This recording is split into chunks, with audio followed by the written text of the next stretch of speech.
몇 년 전에 그 몇 년이 아니고 꽤 오래됐죠. 당시 미국의 대통령이었던 오바마 대통령이 정말로 당황스러운 정책을 하나 발표한 기억이 있는데요. 그게 뭐냐면 모든 공공기관에서는 앞으로 성탄절에는 메리 크리스마스라고 하지 말아라. 해피 할러데이라고 해라. 이렇게 얘기를 했어요. 지시를 내렸어요. 그래서 모든 공공기관에서는 그 메리 크리스마스라는 말 쓰지 않고 해피 할러데이 이렇게 얘기했거든요. 왜냐하면 오바마 대통령이 이슬람교도예요. 그러다 보니까 메리 크리스마스라고 하면 종교적 차별이 일어날 수 있으니 그냥 행복한 휴일입니다라고 얘기하라 이렇게 얘기했기 때문에 가뜩이나 성탄절이 예수님의 탄생과 무관하게 살아가는 사람들이 많잖아요. 그냥 연인끼리 친구끼리 좋은 거 먹고 여행 다니고 이런 사람들이 많은데 그 대통령이 그렇게 얘기해 버리니까 그 기독교 국가라고 했던 미국에서조차도 그렇게 얘기해 버리니까 많은 사람들이 성탄절을 예수님을 축하하는 예배가 아니라 그냥 자기 놀고 먹는 시간으로 그냥 공휴일처럼 그렇게 지내는 경우가 많았고요. 오늘날 우리 대한민국도 마찬가지죠.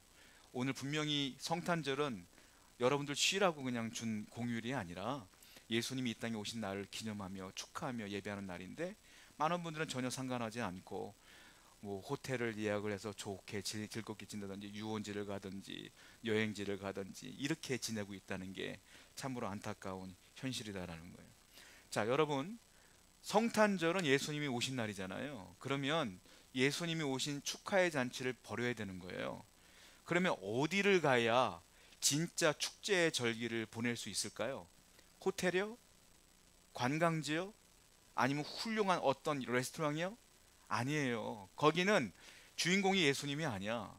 예수님의 축하 잔치를 벌이려면 정말로 그분을 축하하는 곳으로 가야 돼요. 거기가 어디겠어요? 이 세상에는 그곳은 딱 한 곳, 유일한 곳이 있어요. 어디예요? 교회예요. 교회만이 오직 예수님을 축하하는 곳이고 교회만이 오직 예수님을 예배하는 곳이기 때문에 여러분들은 그 성탄절을 맞이하여 이 지상에서 유일한 곳 교회로 오신 것이다라는 거예요. 그래서 예수님을 축하하며 감사하는 것이다라는 거죠. 오늘 미가서는요 예언서인데 미가 예언자가 예수님이 탄생할 것을 미리 예언을 하셨어요. 이게 예수님의 탄생 성탄과 700년 전 이야기예요. 700년 전에 예언을 했고 700년 후에 진짜 예수님이 오신 거예요. 여러분도 하나님이 여러분들에게 예언하고 말씀하시는 것들 있죠? 언약하고 약속하시는 것. 자, 미가에게 약속하신 뒤에 몇 년 뒤였다고요? 700년 뒤에 오신 거예요. 그러니까 여러분들이 응답받았다고 해서 야 하나님이 분명히 내일 당장 내 문제를 해결해 주실 거야 라고 오해하시면 안 돼. 분명한 것은 하나님의 약속은 분명히 이루어져요. 그런데 그 시기는 우린 몰라. 그러니까 믿음으로 기다리는 것 뿐이죠. 자, 미가서가 이게 700년 전에 쓰여진 것인데 700년 후에 베들레헴에서 예수님이 진짜 탄생되어진다라는 거예요. 정확하게. 자, 저는 오늘 말씀을 통해서 예수님의 탄생과 베들레헴에서 태어난다는 그 예언서의 말씀, 그리고 오늘날 하나님을 찬양하고 있는 이 교회의 모습 연관시켜서 이 베들레헴과 교회는 어떻게 연결되어지고 이 교회가 어떤 의미로 세워졌는가 이런 부분들을 한번 생각해 보려고 합니다. 자, 먼저 본문 말씀 2절 한번 읽어보려고 그래요. 한번 읽어볼까요? 시작. 베들레헴 에브라다야,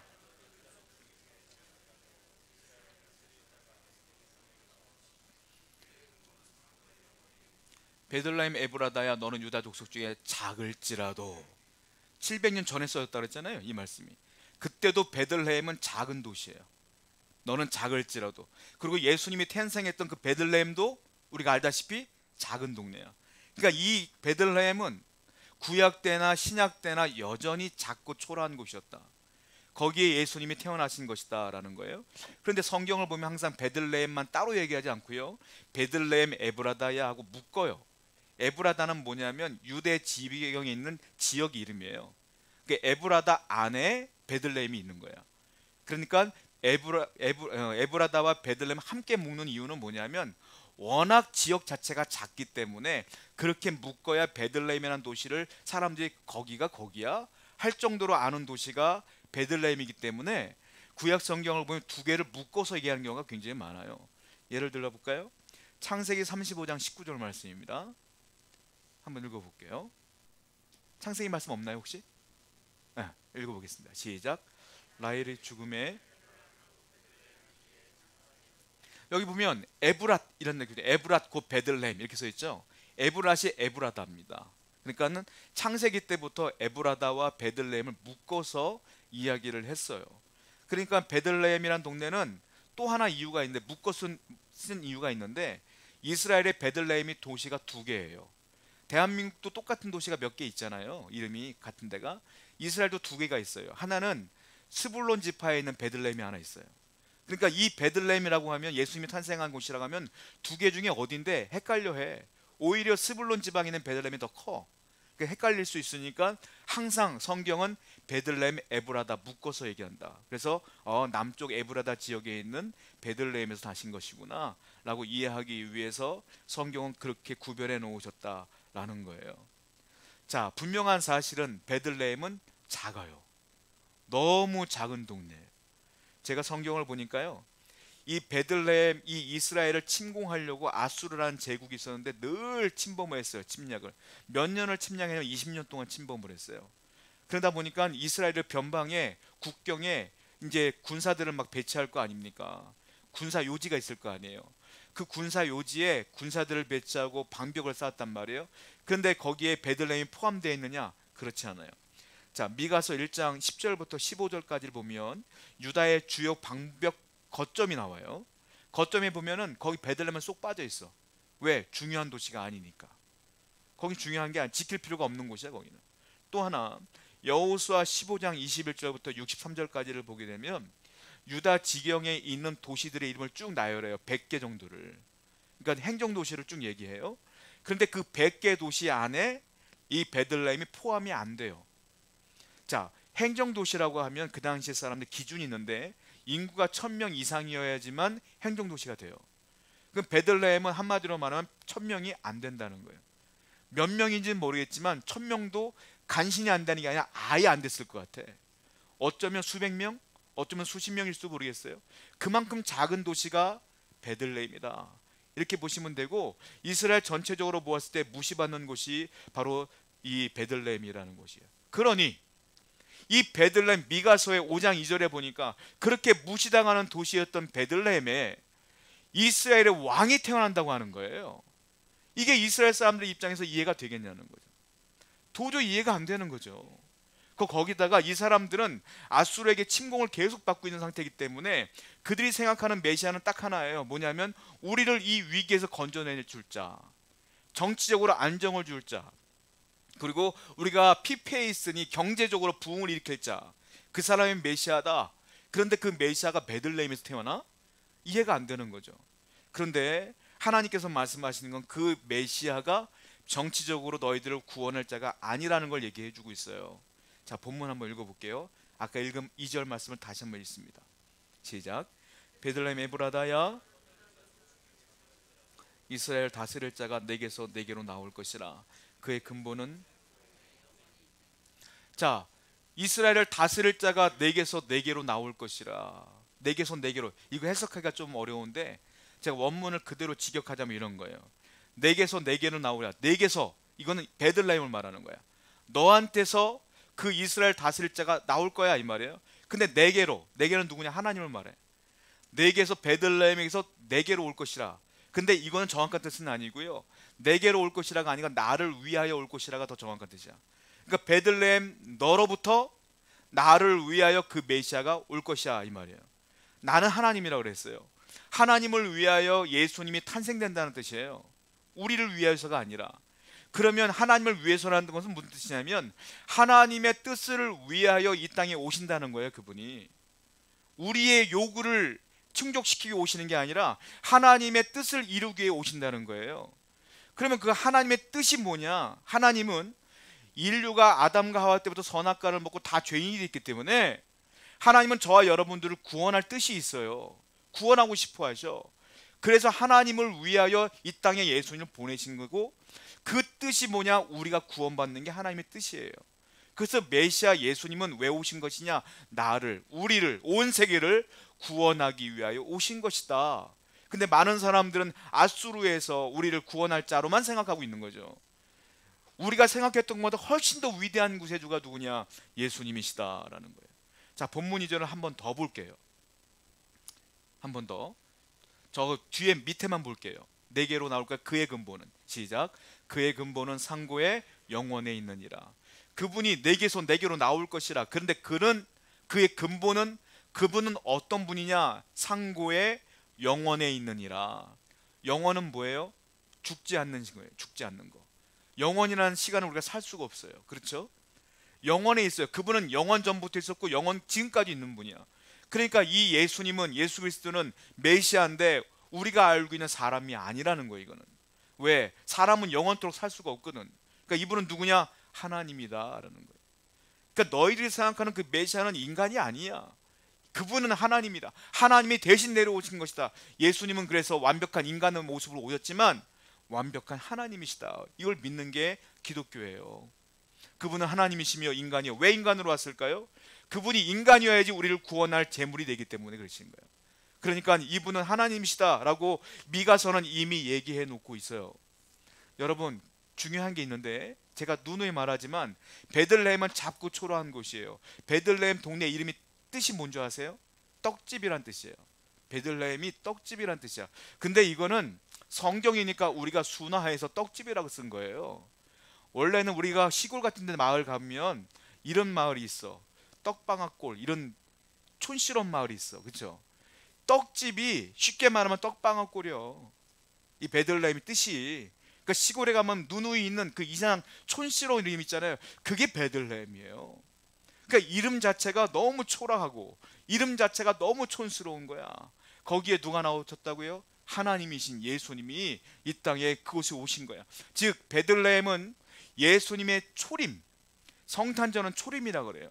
예수님이 처음 오신 거야. 초림의 장소가 베들레헴이다.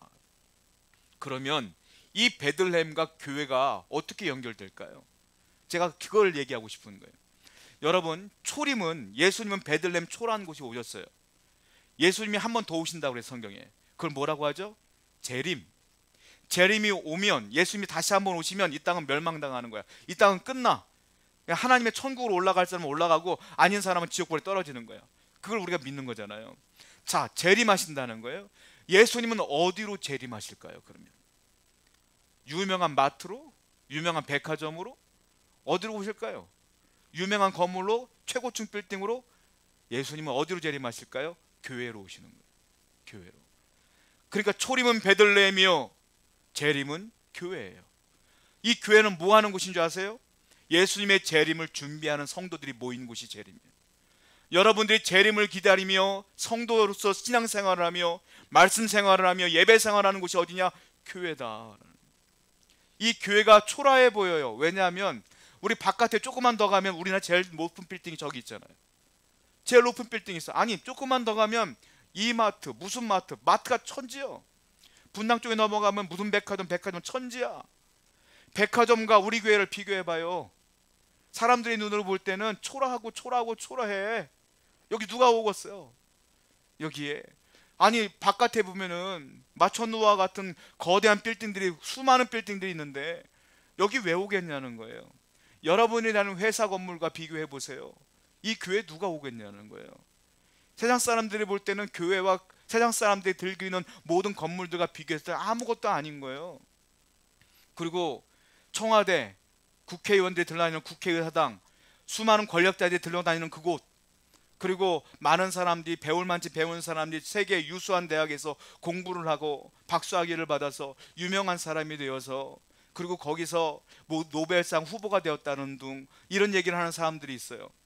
그리고 저 여의도를 가면, 증권가에 가면 우리나라의 경제를 주물럭거리는 사람들이 얼마나 많은지 몰라요.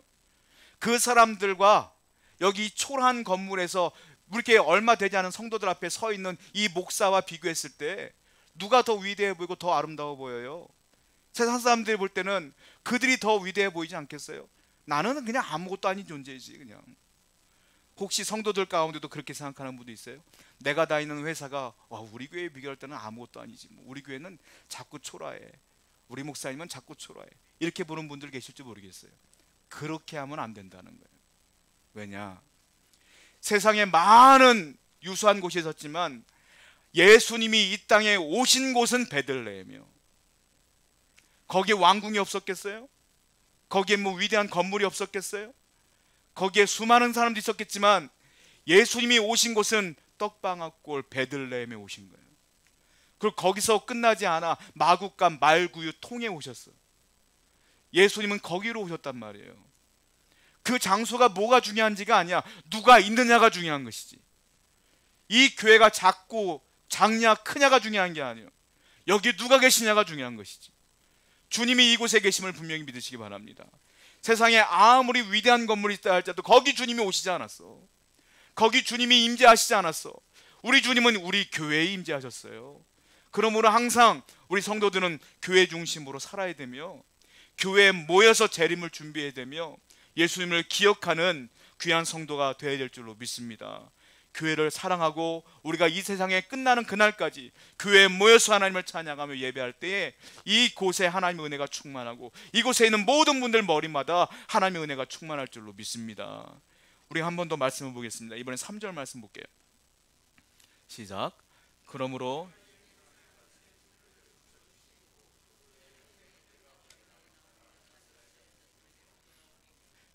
여인이 해산하기까지 그들을 붙여두시겠고, 그들을 붙여두시겠고가 무슨 뜻이냐면, 하나님께서 그냥 아수르가 지금 침범하고 있는 상태라고 그랬잖아요. 이방 민족이 자꾸 침략을 해. 그대로 놔두시겠다는 뜻이에요. 그들을 붙여두시겠다는 말은 뭐냐면 놔두시겠고, 또 다른 정확한 뜻은 아수르 원수들을 네 옆에 그냥 붙여주겠고 이런 뜻이에요. 여러분, 우리가 신앙생활하면 원수가 떨어져 나가야지. 내가 기도를 열심히 하면 내 불편했던 원수가 떨어져 나가야 되는 거 아니에요? 근데 뭐라고 했어요? 원수들을 붙여주시겠대. 그냥 베들레헴에게 붙여주시겠다는 거예요. 그러면 나는 괴로워요, 안 괴로워요? 괴롭죠. 너무 힘들지. 근데 언제까지 붙여준다고 했어요? 앞에 뭐라고 했느냐면 여인이 해산하기까지. 여인이 해산하기까지 10달 걸려요. 그죠? 거의 1년이라고 보시면 돼. 내 원수가 내 옆에서 1년 동안 날 못 살게 군다고 생각해봐요. 얼마나 힘들어요. 자, 그런데 성경을 이 부분을 해석하는 두 가지 번역본이 있는데, 먼저 여인이 해산하기까지는, 이 여인은 그냥 여자로 보는 경우가 있어요. 그러니까 메시아를 잉태한 마리아가 예수님을 그 해산하기까지 여전히 베들레헴과 이스라엘과 유대는 이민족으로부터 침략을 당할 것이며 어려움을 당할 것이야 라는 이야기예요. 또 다른 뜻이 있는데, 이 여인을 이스라엘이라는 나라로 번역하는 경우가 있어요. 그러니까 이스라엘은, 그 안에 포함되는 국민들은 여전히 아수르에게 침범을 당할 것이며 괴로울 것이다 라는 얘기예요. 그런데 어떻게 번역본에 따라서 제가 먼저 말했던 그 여인을 마리아로 표현하는 법이 더 많아요. 사실은 더 정답에 가까운 해석법인데, 둘 다 공통점이 있어. 뭐냐면 여전히 여인이 해산할 때까지 이스라엘이 되든 개인이 되든 베들레헴이 되든 어렵다 안 어렵다? 어렵다. 이건 공통점이야. 힘들다 이거예요. 여러분, 교회 생활하고 신앙생활하면은 여러분들의 인생이 갑자기 확 꽃길로 바뀔 것 같죠. 내가 기도하면 그냥 하나님이 다 응답 주실 것 같지. 문제가 다 해결될 것 같죠. 그런데 놀라운 건 기도해도 안 되는 게 투성이야. 예배해도 힘든 건 마찬가지야. 질병에 걸리는 건 똑같아. 내가 병이 걸려서 기도해도 병이 안 날 때도 많아. 그리고 돌아가시는 경우도 있어. 내가 사업을 하면, 기도하고 하면 하나님께 11조도 드리고 헌금도 하고 충성도 하고 봉사도 하면 잘 될 것 같아. 그런데 안 될 때도 많아. 왜 그러냐 하는 거야. 왜 그렇게 안 될 때가 많느냐는 거야. 자, 3절을 한 번 더 볼까요? 3절 하반절을 한번 볼게요. 이번에는 그 형제, 거기만 들고 볼게요. 시작. 그의 형제 가운데 남은 자가 이스라엘 자손에게로 돌아오리니. 자, 연결되어지는 거예요. 그의 형제 가운데 남은 자가 이스라엘 자손에게 돌아온다. 이스라엘은 그 아수르에게 계속 침범을 받다 보니까 못 살겠다, 언젠가는 전쟁 날 것 같다 해서 이스라엘 사람들 가운데 다른 나라로 이민 간 사람들이 많아요. 다 탈출을 하기 시작해. 20년 동안 탈출을 하기 시작해. 그러다 보니까 남아있는 사람은 얼마 되지 않아요. 이 사람들은 하나님의 언약을 지키며 하나님께서 구원해 주실 거라고 굳건히 믿으며 남아있는 소수만 남아있고요, 대부분은 다 떠나갔어요. 그런데 이 아수르가 침공하는 것이 두려운 게 아니라 성도들 가운데는 나와 함께 믿음 생활했던 사람이 다 떠나가는 게 괴로운 거야. 왜? 나도 있어야 되나? 난 남아야 되나? 나도 가야 되나? 이런 고민이 되는 거죠. 이런 고통 가운데 있을 때 이 미가서가 이런 예언의 말씀을 주신 거라는 거예요. 육체의 고난은 어려운 게 아니야. 정신의 고통이 더 어려운 거예요. 자, 그런데 이 말씀이 나중에 이루어지죠. 그의 형제 가운데 남은 자가 이스라엘 자손에게 돌아오리라. 나중에 아수르에게 멸망당한 이스라엘이 바벨론에게 다시 아수르가 멸망당하면서 포로를 돌려보내줍니다. 페르시아가 돌려보내줘요. 그래서 다시 이스라엘 돌아와요. 이게 약속이 나중에 성취가 되어져요. 그런데 이 말씀은 그 말씀이 아니에요. 이게 무슨 말이냐? 여기 보시면 그의 형제 가운데에, 성경을 보시면 그의 형제 가운데란 말이 있어요. 성경에서 이스라엘이란 나라를 얘기할 때는 형제란 말을 쓰지 않습니다. 뭘 쓰냐면 딸이라는 말을 써요. 딸. 성경에 딸이라는 말이 나오면 나라를 말하는 거예요. 그러니까 이런 얘기예요. 나의 딸 이스라엘아, 이렇게 표현해요. 그러니까 나라를 얘기할 땐 딸이라고 얘기해. 그런데 여긴 뭐라고 했냐면 형제라고 얘기를 해.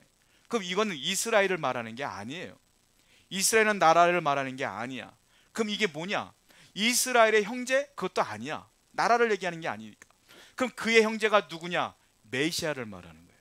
예수님. 그러니까 메시아의 형제가, 남은 자가 이스라엘 자손에게 돌아올 거다, 이 말이에요. 메시아의 형제가 누구냐? 우리가 예수님의 형제예요? 아니잖아요. 우린 뭡니까? 예수님을 믿는 사람이죠. 이 믿는 사람을 예수님의 형제라고 표현하는 거예요, 미가는. 그러니까 우리가 바로 이 그의 형제 가운데 포함되는 사람이라는 말이에요. 그것도 보면 그의 형제 가운데 남은 자가 이스라엘 자손에게로 돌아오리라. 이스라엘의 자손에게로 돌아오리라, 이 말은 이게 해석을 조금 잘못한 거예요. 더 정확한 뜻은 뭐냐면 전치사를 다른 방향으로 해석하면 이렇게 돼요. 우리가 이스라엘에게로 돌아오리라가 아니라 이스라엘 자손과 함께 돌아오리라, 이 말이에요.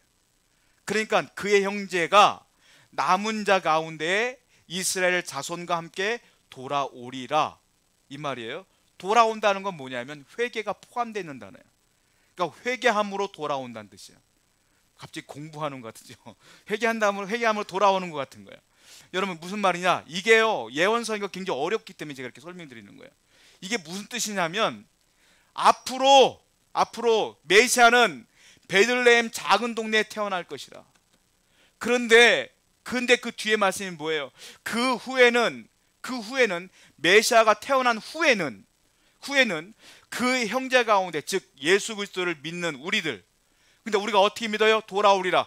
회개함으로 믿는 모든 사람들은 메시아의 형제가 될 것인데, 이스라엘 자손이 포로로 돌아온 것처럼 그들과 함께 다시 주의 성전으로 돌아오리라. 무슨 말이에요? 이건 교회를 예표하는 거예요. 교회를. 우리가 지금 예루살렘으로 갈 수가 없어. 우리는 어디로 가요?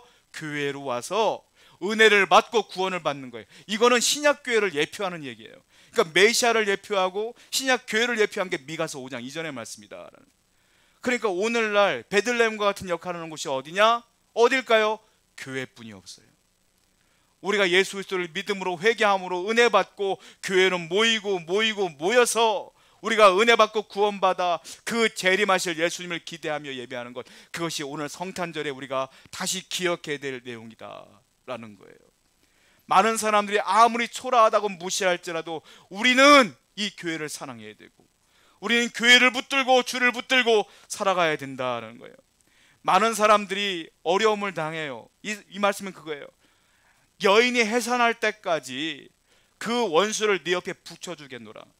여러분, 우리가 신앙생활 할 때 보면 어려워요. 힘들어요. 오늘날 코로나 때문에 힘들어하는 분들이 얼마나 많은지 몰라요. 기도해도 소용이 없어. 기도도 안 되는 것 같아. 낙망하고 절망할 때가 많아. 제가 여러 명을 만났는데 그 중에 어떤 분은 그래요. 제가요, 예수 믿으면 교회 다니면 다 잘 될 줄 알았어요. 근데 안 되는 게 투성이야. 오히려 더 힘들어. 나 교회 안 다니려고 떠난 분들 제가 몇 번을 봤어요. 여러분, 제가 질문 하나 해볼까요? 내 인생에 꼬였어. 안 돼. 풀리지가 않아. 교회 떠나면 풀리나요? 안 풀려요. 교회 교회 다녀도 안 풀리는 거, 교회 떠나도 안 풀려. 근데 왜 교회를 떠나서 내 영혼을 죽이냐고. 왜? 대신 내 인생에 안 풀려도 주 앞에 나와 예배하면서 기도하면 내 마음에 평안을 주시고 은혜를 주시며 나중에 하나님의 복을 주시고 또 놀라운 복을 주실 줄로 믿습니다. 그 문제는 그대로일지라도 다른 문제로 인해 그 문제를 덮어버리신다고 하나님께서 은혜를 주심으로 말미암아. 그러므로 우리는 끝까지 저 하늘나라 갈 때까지 교회를 떠나서는 안 되고, 신앙을 버려서도 안 되고 주님을 꼭 붙들고 살아가시는 여러분 되기를 축원드립니다. 내 인생이 엉망진창일지라도 교회 안에 나와서 주님을 붙들 때에 그 엉망진창의 인생이 구원의 은혜로 바뀌어질 줄로 믿습니다. 오늘 다시 말씀을 기억하며 주님께 나가기를 원합니다. 기도하겠습니다.